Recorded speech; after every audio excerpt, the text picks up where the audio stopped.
بہت غیر معمولی واقعہ تھا، بہت غیر معمولی واقعہ تھا. جا کر کے غار میں چھپ گئے اور بادشاہ اور اس کی فوج ڈھونڈ ڈھونڈ کر تھک گئی لیکن نہیں تلاش کر سکے. اللہ تعالیٰ نے واقعے کا تذکرہ کر دیا، تفصیل سے بتلا دیا کہ یہ تھے نوجوان.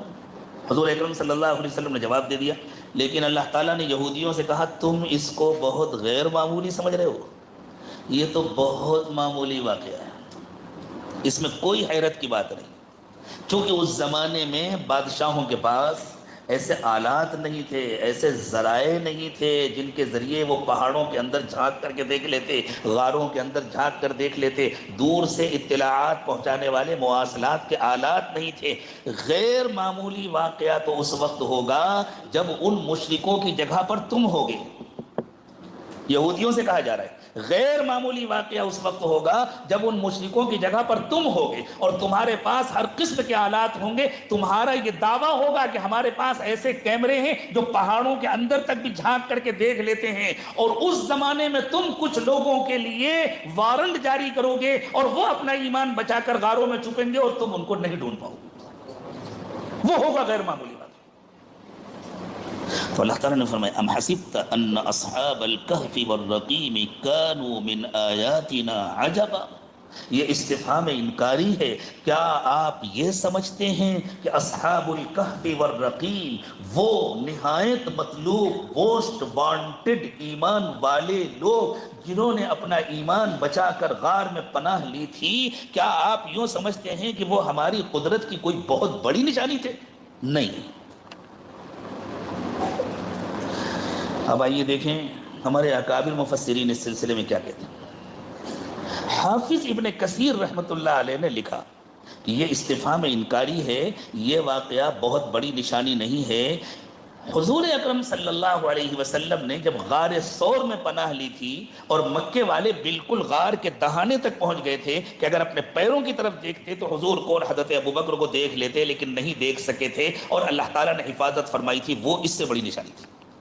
معلوم ہوا کہ حافظ ابن کثیر نے یہ کہہ دیا کہ اللہ تعالیٰ یہ کہہ رہے ہیں کہ یہ بہت بڑی نشانی نہیں ہے، ہم اس سے بڑی نشانی تم کو دکھائیں گے. اس میں کوئی شک نہیں کہ وہ اس سے بڑی نشانی تھی، لیکن وہ یہاں مراد نہیں ہو سکتی، اس لیے کہ اللہ کے رسول صلی اللہ علیہ وسلم نے ارشاد فرمایا کہ سورہ کہف کا رشتہ دجال سے ہے.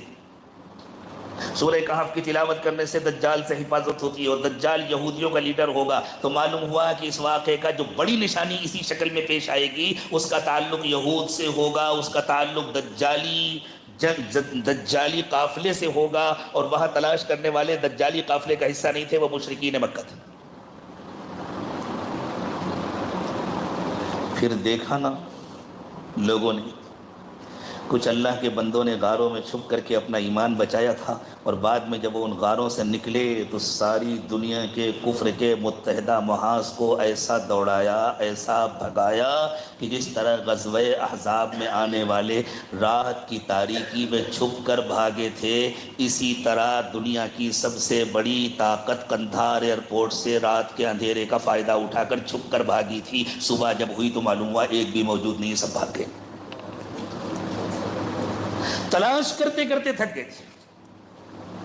اور اللہ کا احسان ہے، اللہ تعالیٰ کا کرم ہے، جب وہ حالات شروع ہوئے تھے، جب وہ واقعات شروع ہوئے تھے اور جب تلاش جاری تھی، اس وقت اللہ تعالیٰ نے اس عاجز کو شرح صدر نصیب فرمایا تھا، اور انہی آیات کے حوالے سے اس عاجز نے صاف اعلان کیا تھا کہ یہ ظالم ان لوگوں کو تلاش نہیں کر سکیں گے. اس کا وعدہ قرآن پاک میں سورہ کہف میں پیشگی موجود ہے.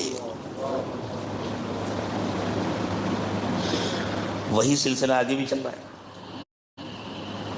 وہ سلسلہ جاری ہے. دجالی فتنوں کا دور ہے جس میں ہم جی رہے ہیں. آگے دجال شخصی طور پر بھی آئے گا، یقیناً آئے گا.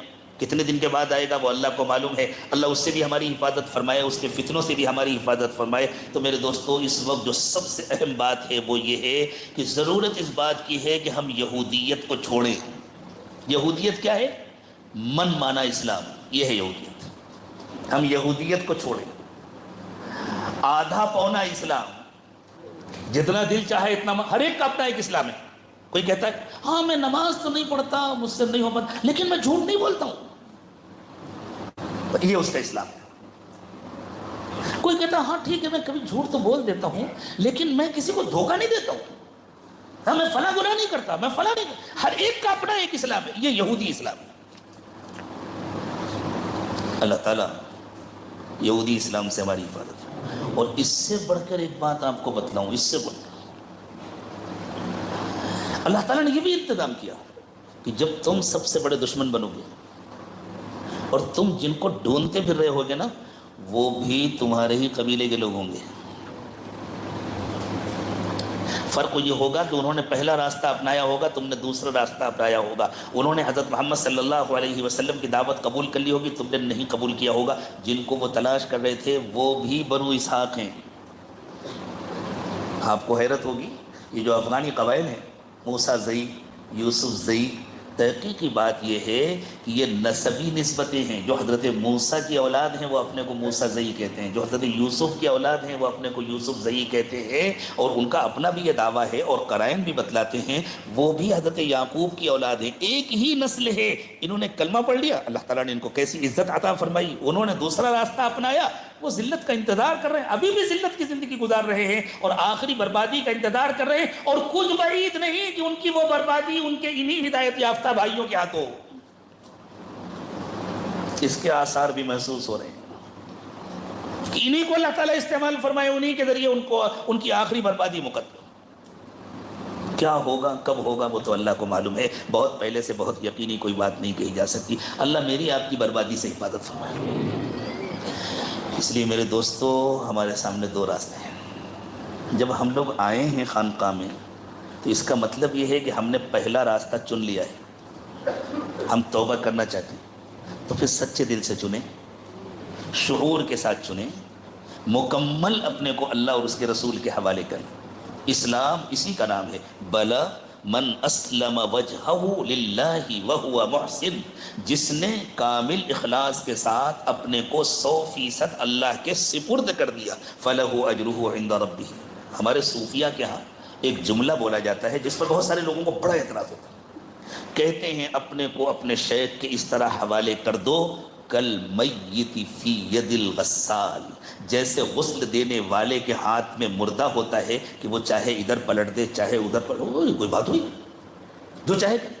اس کا مطلب یہ ہے کہ دینی امور میں اپنے کو اس طرح حوالے کر دو کہ وہ تمہیں جو بات بتلائے بلا چوچرا اپنا لو. اپنی خواہشات، اپنے شوق، اپنے تقاضے، اپنے مفادات ان کو الگ کرو. اس کا کہنا مان کر اللہ کا کہنا مانو، اللہ کا کہنا، اللہ کے رسول کا کہنا مانو. اس کو سمجھانے کے لیے انہوں نے کہا کل میت فی ید الغسال، اس طرح حوالے کرو جیسے غسل دینے والے کے ہاتھ میں مردہ ہوتا ہے، جو اپنے کو اس طرح حوالے کر دیتا ہے. یہ ترجمہ ہے من اسلم وجہہ للہ وہو محسن کا. کامل اخلاص کے ساتھ اپنے کو اللہ کے سپرد کر دو. اللہ کے سپرد کیسے کریں گے؟ اللہ تعالیٰ سے ملاقات ہوتی ہے. سب اللہ کی کتاب دیکھ کر اللہ کے سپرد. اللہ کی کتاب کا مطلب تمہارا نفس تلاش کرے گا.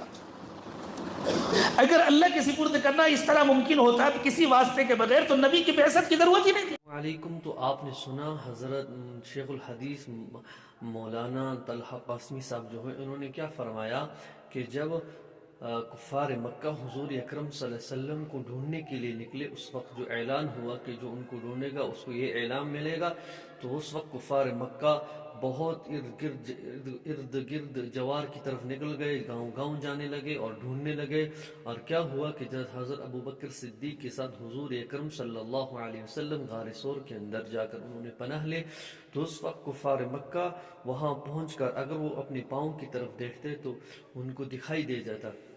تو حضور صلی اللہ علیہ وسلم نے فرمایا کہ ایک وقت وہ بھی آئے گا کہ جو اللہ تعالیٰ کے محبوب ہوں گے ان کو ان کی ٹیکنالوجی کچھ نہیں کر سکے گی، اور ان کے بارے میں کہتی جائے گی، انعامات رکھے جائیں گے کہ ان کو پکڑیں، یہ کریں وہ کریں، لیکن ہرگز وہ نہیں پکڑ سکیں گے.